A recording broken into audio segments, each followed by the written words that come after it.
এটা ছিল কাল রাতের ভিডিও। আমি রুটি করছিলাম, যেহেতু এখন শীতকাল পড়ে গেছে। তো তোমরা তো সবাই জানো এখন ভাতের থেকে রুটিটা খেতে বেশি পছন্দ করবে সবাই। তার জন্য আমি ভাবলাম রুটিটাই বানাই। যেহেতু টম বাড়ি থাকতে না আমি রোজ রাতে রুটিই করতাম, যেহেতু ও রুটিটা ভালো খায় আর কি। ভালো খায় বলবো না, মানে সব কিছুই ও খায়। তো রাজস্থানে ওইদিকে সবাই রুটি খায়, ওই জন্য থেকে থেকে ওরও একটা রুটির অভ্যাস হয়ে গেছে। তো ও সকালে আর রাতে রুটি খায়, দুপুরবেলাটায় শুধু ভাত খায়। তার জন্য বাড়ি আসলে আমি ওর জন্য বেশিরভাগ টাইম রুটিটাই করি, যেটা খেতে যে অভ্যস্ত আর কি। তো ও বাড়িতে থাকলে না আমি এই সবজিটাও কি বানিয়ে দিই রুটি করলে পারে।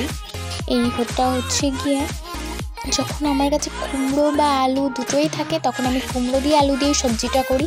আর যখন ধরো পেঁপে আর আলু থাকে বাস পেঁপে আলু দিয়েই করি সবজিটা। যখন করছিলাম টমকে বড্ড মিস করছিলাম, যেহেতু ও ভীষণ ভালো খায়। আমাকে রুটি বানানোটা না তো আমি শিখেছি, আগে আমি পারতাম। এই রুটি বানানো তাওয়াটা না অনেক পুরনো, তার জন্য এরকম হয়ে গেছে। এটা দেখে কেউ খারাপ কমেন্ট করবে না প্লিজ।